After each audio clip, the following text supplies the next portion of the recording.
Ladies and gentlemen, welcome to another episode of the Hot Tag. I'm one of your hosts, John Thompson, the Madness. And I am your three-time Rookie of the Year, Jake Ward. We are talking about the greatest tag teams to never win a championship title. Interesting one. I hadn't really thought about it before you brought this to me. I hadn't really thought about it. I was really right into this. I love my tag team wrestling. It's a dying breed at the moment, but hopefully it'll get a resurrection. And I love tag teams. They've got to have the matching uniforms, a team collective name. So when I was picking my team name, I ruled out for this topic it just wasn't two people thrown together. They had to have a team and they had to be matching, and they didn't win a championship in WWF, WCW, or AEW. They were the rules when I was looking for my team. Did you have any rules when you were looking for your team? I just went off the idea that they didn't win the title well, for my team in particular, it would have been like WWE or WCW. They're brief stint in WCW, and I don't think they did a whole lot. I don't want to give too much away, but they were in Jim Crockett Promotions before that. But they didn't achieve that there either. So they are free and clear, and I think it's absolute travesty that they didn't get their shot. They did come very, very close though. Well, my team didn't. But I'm excited to get into that. But we could throw out some honourable mentions before we dive into our own teams. One for me would be Pear and Glory. I love them. I don't know why. I thought the uniform was slick. I liked the way they looked. They had the white gloves and fingerless gloves. For me as a youngster, you were eating a bit if you had that. Their finishing move was killer. They had a powerhouse. They had a wrestler. Not a very good wrestler, but I thought Paul Roma was best suited to tag team wrestling. I agree. I think they were an underrated team. They just couldn't quite put everything together. I liked the look. I liked the matchup. But again, just one of those teams that, whether it was the opportunity or their just lack of ability in certain areas, they just couldn't quite turn the crank enough. Yeah, and another team I quite enjoyed, Crime Time. JTG and Shad Gaspar. They never actually ended up winning the championships, not from my recollection. And I enjoyed their gimmick. Could have been slightly racist, but what they did and utilised and what they worked with was absolutely good. And when it was a deflating tag team division at the time, I thought they were a good injection of energy. Really, I remember when they came on the scene, and I'm like, you know what? These guys really they make me feel about tag teams what I used to feel about them in the late 80s and early 90s. Like, they were really characters. They matched with each other. The thing I hate about tag teams is when they put guys together and they're like, well, here's guy A and guy B, and they're just on a team just to be on a team, but nothing brings them together. Those guys made sense. Yeah, I loved it. Now, I'm going to say a team, and I hope this isn't your team, but I reckon this would be a lot of people's teams in the comments, and they're only getting an honourable mention here, and that is the Rockers. I mean, technically, they won it at a house show, and because the rope broke, we all know the story, the rope broke, so they cancelled the tapings and just went, no, you never beat the Hart Foundation. But for me, they're not the greatest team to never win the championship. They were some honourable mentions for me, and I just hope, because quick context disclaimer, the Madness and the three-time Rookie of the Year, we do not talk about our answers until we are on the show, because we love the element of surprise. So well, my team has not been mentioned yet. Okay. They were probably my top three honourable mentions. So yeah, I like all three of those, especially I think Rockers are probably like the fan favorite of those who never got there, because you're like, oh, it's Shawn Michaels. Well, he's one of the greatest of all time. How did that not happen? But he wasn't that Shawn Michaels at that point in time, right?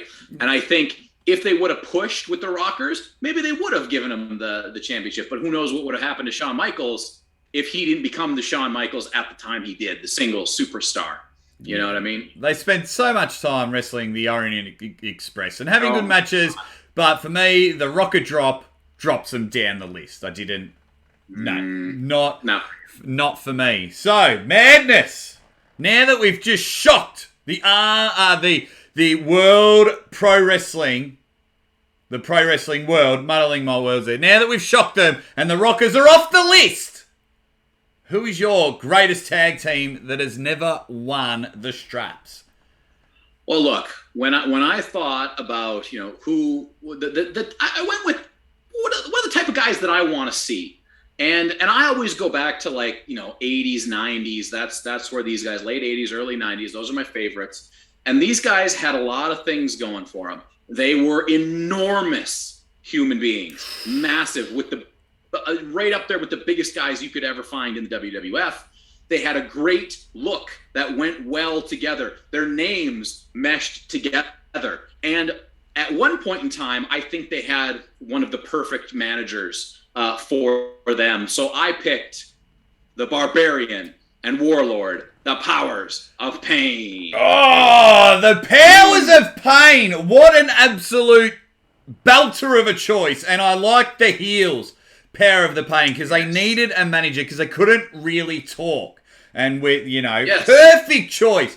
Perfect choice. I absolutely loved that team. You had it right. The look, the size. I mean, you know, they were bigger than Demolition. They had that Legion of Doom look that was big back in that time. I mean, they came close at WrestleMania 5, where Fuji had to come in to take the fall. I loved their heel turn at Survivor Series, and they didn't even have to do anything. They just helped Mr. Fuji off, and, you know, helped him up and went, yeah, you're with us now. Kind of just picked him up, went, yeah, you're with us. Oh, absolute ripper choice. So in hindsight, this is what I wanted to talk about, was that whole storyline between them and Demolition, right? Because Demolition were the heels, and they had Mr. Fuji, and then they had the big flip-flop, right? Where Fuji ends up going with Powers of Pain, and then Fuji ends up, you know, really being the speaker for that team. Now, in my mind, you've got this big switchover. Demolition has been tag team at that point, the champions for like 8 million years or something like that, forever and ever. And then you have this opportunity at WrestleMania 5 where there's it's a handicap match. It's the Powers of Pain plus Mr. Fuji with his own face paint versus Demolition.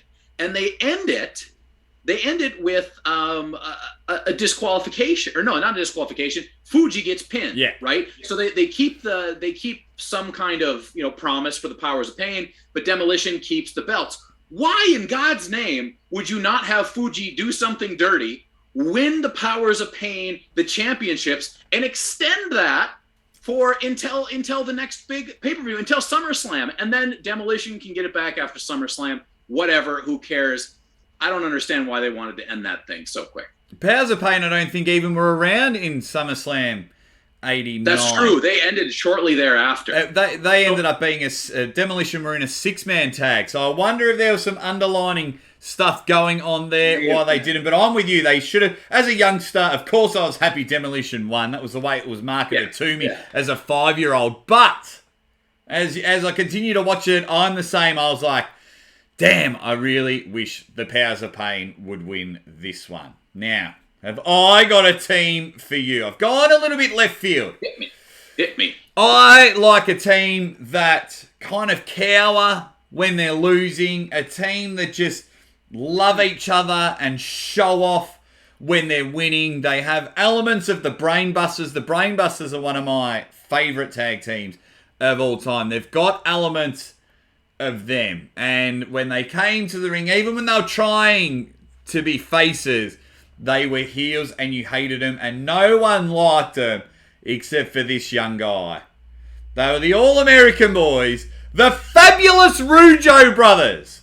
The fabulous Rujo brothers should have won the tag team titles. They could have had awesome matches with the Hart Foundation go to SummerSlam 88 and that time limit draw against the British Bulldogs. So they could go against big powerhouses. They could cheat to win. They could have entertaining matches like at WrestleMania 5 against the Bushwhackers, even if it was lower on the card. But it didn't matter who they wrestled, they could have really, really good matches. And even if they were transitional tag champions to get them, say, from Demolition to the Hart Foundation, they would have made an absolute ripper heel tag team. I love the Rujos. I think their work rate is absolutely incredible. The thing I wonder about their tag team, were they one of those tag teams where, like you look at a guy like Scott Hall. Scott Hall never needed the title. His character was enough. Was the Rujos and the way they worked in the ring and the way they handled themselves, did they need the title? In my eyes, yes, only because I just wanted them to. But their characters were pretty good. Obviously, there was that incident with Dynamite Kid, and that's why the Rujos went their own way. And you could tell that one of the Rujos was a good tag team champion in Jacques, because he went on with the Quebecers and was able to win the straps. So, yeah, you're probably right. They didn't need it, but in my eyes, I would have loved them to have it. Could you imagine, like... Mania 7 was in Toronto, so you've got the Hart Foundation versus the Rujos. That would have been awesome. We need to go back in time and book these events, guys. In the comments, let us know whose tag team is better that should have won the titles, and then of course drop your tag team in the comments. Let us know who is the best team to never win the tag team titles. That is the madness. Jonathan Thompson, and I am your 3-time Rookie of the Year, Jake Ward, and we will see you next time.